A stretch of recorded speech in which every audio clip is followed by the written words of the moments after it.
This is Joseph here at JohnTheHutDweller. I wanted. This is something strange that I've been noticing. You should probably notice. I notice a lot of strange things, probably because I'm a strange character. Uh, but when talking to Protestants, and again with the Protestants, I know, I don't want to say Protestants. I know that's too general.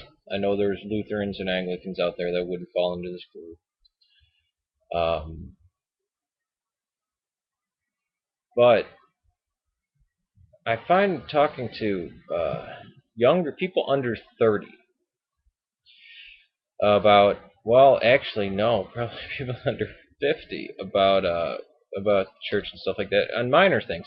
When they find out, I dress up to go to, I wear a shirt, a white shirt, a tie, black pants, and black shoes when I go to church. Which was something that I didn't do at my home parish, but when I started going to the other church, I figured, when I went to start going to St. Peter and Paul's, well, it's not church that I normally attend. I'm a stranger there. I'm going into their house. I'm gonna, be presentable. And it was also because, I gotta,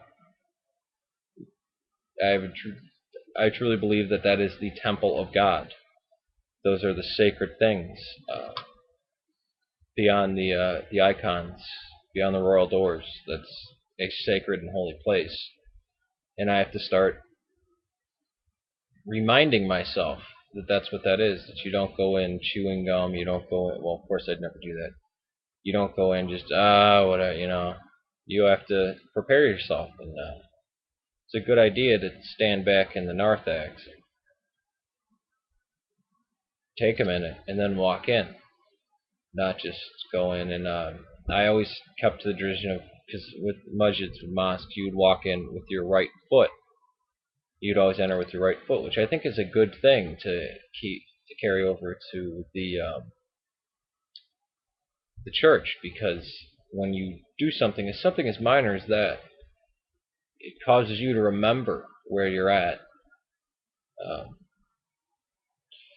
but we Orthodox really don't have a problem with this, because once you go in, you have to kiss the icon, and then you go over to the Otokos, light a candle to her, pray, and then sit down. So we already have this built in. I just take the extra steps because I'm extra wicked and evil. But I've noticed when I mention dressing up for church, and I'm like, I really appreciate how people do that. And I know I don't jump on anybody about dressing up for church at all. It's not my place to say again. But when I mention, I really, when I was younger, I didn't really, get it. Now, it's I actually like doing it. It's a different, I never, even when working, I never wear a shirt and tie. I'm doing, repairing heavy steel doors, or grinding down concrete, or drilling into concrete, or pouring concrete. I'm going to something different. I'm going to a wedding feast, basically. Instead of them going, oh, that's cool. Well, why? They get a, well, you think I should dress up? You think, well, what's wrong with this? And it becomes a kind of a argument. And just when I told people, because I went to, when I first came into Christianity, I started going to an EMEA church, as I said before, Anglican Mission in America, called Church of the Resurrection. They called it Church of the Reds. Um, and it was held in my old high school's gym. Well, one of the high schools I went to. Well, two different high schools, but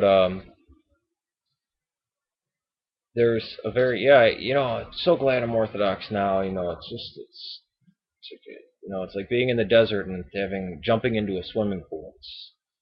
It's beautiful. And it's like, and then they kind of get offended that I would go to Orthodox, or that I even would refer to it as the fullness of the faith. That's being very rude. How dare you say that? They didn't say how dare you say that, but I mean, it's almost like, well, what do you think of us then? It becomes, that's unfortunately a natural response I've seen. It's a very neurotic response. Well, then what do you think? Well, so we're not saved? Which, if you're Orthodox or you're convert to Orthodoxy, you know where the flaw is in this thinking. Because Orthodoxy doesn't have any, oh, well, am I then not saved? Or well, what about us? Who are we? Well, you're not part of the church. You might be. Can't say we know where the church is. We don't know where it's not.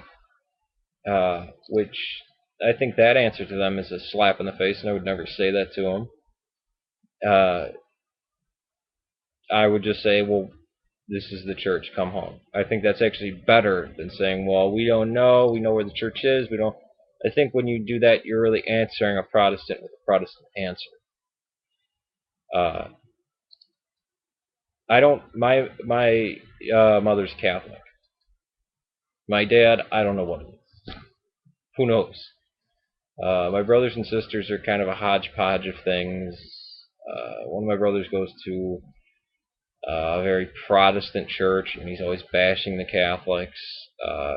My sister is a very, very devout Catholic, and so is her son, my nephew, I love very much. And my other brother and sister don't really. Well, yeah, we believe in God, but whatever. You know. I don't.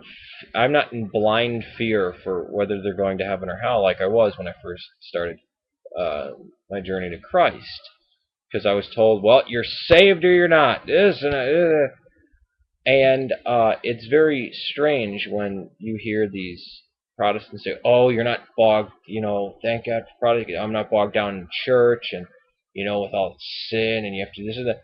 Which to me, this idea of "oh, you're saved or you're not" is the most terrifying. It actually makes you become a nihilist because it's an intellectual assent or just a choice that somebody can make.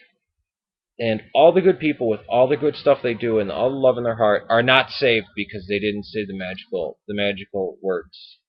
The very Gnostic idea of just saying words and then getting into heaven, of the sinner's prayer. Which I can't even remember what the sinner's prayer even is, because I think whenever I hear the sinner's prayer, I think, Lord Jesus Christ, Son of God, have mercy upon me, sinner. Which I wind up saying every day because I really need to. But the hard and very, I guess,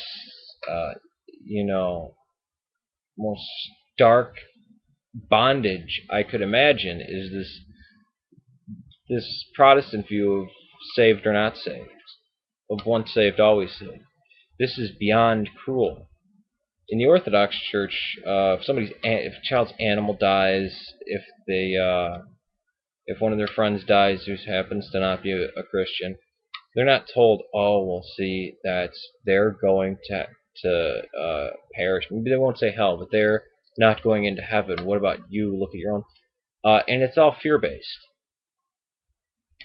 Instead of the love of God just pouring and, shattering itself on people and just bathing us in goodness and hope and warmth.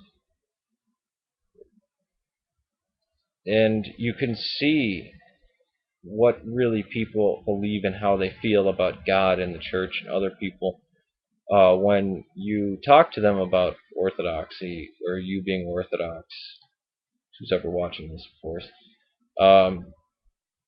by how they react. Well, what do you think about me? Because that's their relationship with everybody else. I'm saved. I don't know about the rest of you. The rest of you, whatever.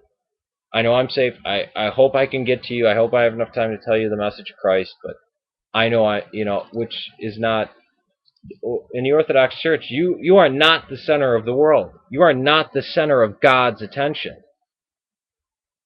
Which I think many Protestants, when they hear that, they think, oh, well, then there can't be a God. As if God needs to do everything for them. They can't do anything, or else there's no God.